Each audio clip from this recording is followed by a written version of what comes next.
Kembali di Talk to News, pemirsa, kita masih membahas terkait dengan nuklir untuk keamanan nasional. Saya ke Prof. Jessy terlebih dahulu. Prof, tadi dikatakan tidak yakin sebenarnya kalau kedua lembaga ini bisa memberikan atau memberikan pengawanan gitu ya, minimal memberikan informasi terkait dengan adanya bahaya-bahaya nuklir.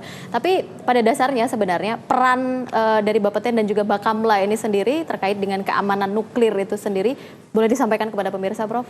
Ya, sebetulnya kalau mau lihat data ya, di Indonesia ada 127 pelabuhan laut dan kita baru masang 6 detektor radiation portal monitor, ya. Jadi kebayang tuh Mbak. Jadi makanya saya 127 pasang 6. Pasang 6. Dan kalau namanya penyelundup itu Pak Laksamana Madya lebih tahu dari saya, dia nggak lewat pelabuhan kan? Itu pun kalau 127 kita pasangi semua, itu masih banyak celah kan Indonesia. Nah, saya sebetulnya message saya adalah Bapeten itu sebenarnya Undang-Undang Nomor 10 tahun 97 itu masih di dalam kawasan keselamatan. Belum masuk keamanan. Kita baru drafting dengan Kementerian Luar Negeri masalah keamanan nuklir. Tetapi undang-undang nanti jadinya saya kan baru pulang dari Nuclear Security Summit mendampingi Pak JK di sana. Jadi ternyata ini kan masalah terorisme itu lebih besar daripada bahaya PLTN yang dibayangkan orang. Karena PLTN bisa kita kontrol, kalau terorisnya kan nggak bisa. Jadi kalaupun Indonesia nggak punya PLTN, satu, bahayanya itu dari terorisme nuklir. Kedua, dari PLTN negara tetangga. Jadi andikan Malaysia punya di Sarawak atau Sabah, itu Kaltim dan Kalbar kan kena juga. Sekarang tapi Malaysia belum bikin. Sekarang ini yang bikin adalah Bangladesh. Bangladesh mungkin 2018 mungkin operating. Kalau Bangladesh ada kecelakaan nuklir, Aceh kena. Kita nggak punya loh. Kita nggak punya, tapi kena. Jadi seperti saya bukan perokok, saya ikut rapat RT, kena juga saya asapnya. Iya, kayak perokok pasif saya. Mending saya ngerokok, jangan diambil. Itu jangan diambil. Jadi saya tetap tidak merokok ya. Saya ada di beranda kalau rapat RT ya. Nah, kemudian juga kita memang ini hal yang kita di dalam menangani ini tidak bisa kita lakukan sendiri. Kita tadi iConcept itu dengan bapak-bapak dari TNI, dari Bakamla dan sebagainya. Saya juga pengen mengajak Unisas ini masalah keselamatan dan keamanan nuklir itu jadi topik. Saya tidak ngomong jurusan fisika, saya tidak ngomong jurusan teknik nuklir, saya ngomong tidak hanya HI juga, tetapi juga sastra, budaya. Saya pengen tahu, jangan-jangan Empu Gandring sudah kenal nuklir. Gimana mereka ngatasinya itu? Jadi nuklir ini bukan hanya urusan orang teknis atau orang HI itu karena Kementerian Luar Negeri kan nanti urusannya ya, kebijakan luar, tapi juga semuanya. Bagaimana kita mengkomunikasikan nuklir? Bahkan saya itu pengen membuat ini namanya whistleblower nuklir. Jadi artinya kita kan nggak bisa sweeping. Misalnya pengguna, bukan teroris ya, pengguna yang tidak punya izin nuklir. Itu bagaimana kita tahu, kita nggak punya alat untuk sweeping. Nah, satu cara kita inspeksi.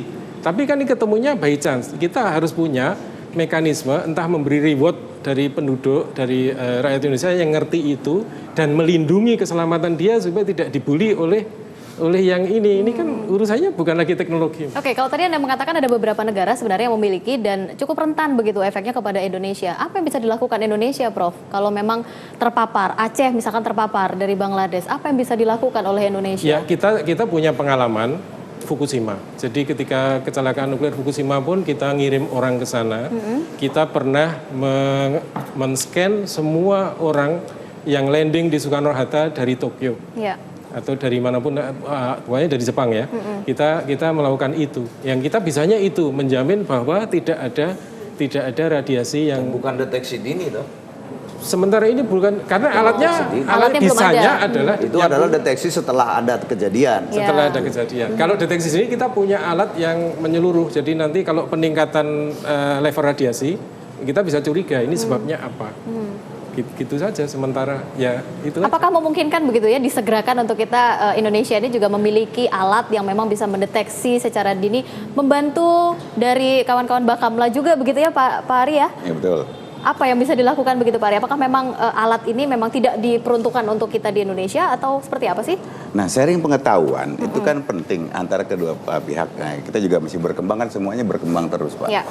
Tadi menanggapi Profesor ini bahwa saya tidak yakin itu hak semua tidak yakin. Tapi dengan semangat kebersamaan karena kita sudah diberi tanggung jawab oleh pemerintah. Seperti halnya dilantik saya, itu kan harus ada outputnya. Dan bagaimana? Mari kita bikin sharing. Apa sih yang saya perlukan untuk bisa membantu Bapeten dalam penggunaan yang semestinya. Ketika terjadi illegal activity terhadap transportasi nuklir, apa yang harus saya lakukan? Karena nanti ada wilayah penindakan hukum. Katakan Bakamla belum punya kewenangan ke situ, ya kita koordinasi dengan badan hukum yang mempunyai kewenangan. Dia mengerti mana sih yang menyebabkan apa, hukumannya bagaimana sampai dengan pengadilan. Artinya tetap ada koridor-koridor masing-masing yang begitu yang Anda maksudkan. Tapi itu kan tatanan ideal yang harus kita capai. Apakah bisa dalam 5 tahun, 10 tahun, bahkan jangka panjang, never ending, itulah semangat kita. Minimal ada semangatnya dulu lah ya. Nah, ya. Tapi harus diakui bahwa kenyataannya kan begini. Apa yang kita khawatirkan terhadap pemanfaatan nuklir bagi kepentingan perdamaian di negeri ini, itu masih dihantu oleh perasaan jangan-jangan nanti digunakan oleh teroris. Yang kata Pak Zazi tadi, nanti teroris kalau menggunakan itu bagaimana kita mendeteksinya, kan gitu. Catatan dari negara-negara yang menggunakannya. Ambil contoh misalnya dari Prancis, kemarin terakhir Fukuyama yang terjadi di Jepang, bukan karena teroris. Nah, jadi kalau kita lihat Fukushima itu bukan karena teroris kan? Itu kan jelas-jelas waktu itu profesor Jepangnya tidak setuju kalau itu dinaikkan standarnya. Sehingga air ternyata tsunami-nya melebihi tingkat yang sebelumnya distandarkan. Yang kedua, kita harus mengakui bahwa pengakuan yang kedua adalah kalau begitu kita belum bisa menjaga national security kita. Sehingga kita jelas-jelas ketakutan sama teroris, sehingga kita tidak mengembangkan sesuatu yang potensinya sebenarnya ada yang cukup besar di negeri ini. Potensi apa kira-kira? Potensi nuklir kita pakai dong untuk kepentingan perdamaian, listrik misalnya. Kalau kita menggunakan nuklir, jamin loh ya, Jawa Bali itu nggak terlalu besar. Mungkinkah itu Prof Jazi kita manfaatkan? Prof Jazi boleh cerita dong ya, bagaimana cara nuklir ini sendiri selain mungkin digunakan ya jangan sampai keduluan teroris begitu ya. Tapi kita memanfaatkan untuk yang lebih baik, mungkinkah itu? Ya, karena saya itu pengawas. Jadi sebetulnya promotor untuk PLTN itu adalah Batan. Kami pengawas, jadi sebetulnya kami harus netral. Tapi kalau ditanya langkahnya seperti apa, jadi Malaysia itu sudah membentuk NEPIO, itu sebuah caretaker yang nanti akan menjalankan pembangunan PLTN. Indonesia ini belum, masih satu step di belakang Malaysia. Nah, saya mendengar bahwa nanti ada undang-undang yang memberikan kewenangan kepada gubernur untuk masalah energi. Saat ini kan energi kewenangannya pada presiden kan. Ya, tapi nggak nyentuh nuklir Pak yang untuk ya, tapi kalau beliau misalnya beliau mengatakan nggak nyentuh itu, yakin saya. Beliau mengatakan go nuklir, ya akan kita siap mengawasi. Hanya saya catatannya adalah teknologi itu harus proven.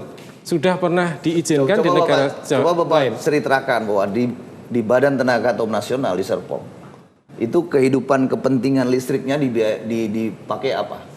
Kan nuklir juga. Walaupun radiasinya diambilnya yang kapasitas kecil kan. Iya. Betul kan? Nah itu kejadian aman kok, biasa aja. Gitu. Iya. Oke. Jadi kalau di Indonesia ini sebetulnya menurut saya tidak ada kelompok anti nuklir Pak, adanya anti PLTN. Karena nuklir ada di rumah sakit dan itu sama bahayanya. Ada di rumah sakit. Artinya ada pemanfaatan lain begitu ya yang bisa kita gunakan, dan terkait itu pengawasannya ini yang memang harus kalau di situ selama penggunanya itu jelas, kami secara rutin melakukan inspeksi. Dan rutin itu maksudnya berapa dalam kurun waktu berapa Pak? Ya ada periodenya, ada yang tiap tahun kita lihat, ada tiap 2 tahun kita lihat itu, dan kemudian kalau ternyata ada kita menemukan yang tidak patuh, itu tahun 2015 ada 14 penegakan hukum. Oke, baik. Kita pernah hidup di masa di mana keamanan nasional itu luar biasa. Iya kan? Oke. Luar biasa, nggak ada teroris itu. Bisa saya cerita tentang Boleh saya potong pengalaman? terlebih dahulu? Kita harus break, nanti kita lanjutkan lagi di segmen berikutnya. Tetap bersama kami di Talk to iNews.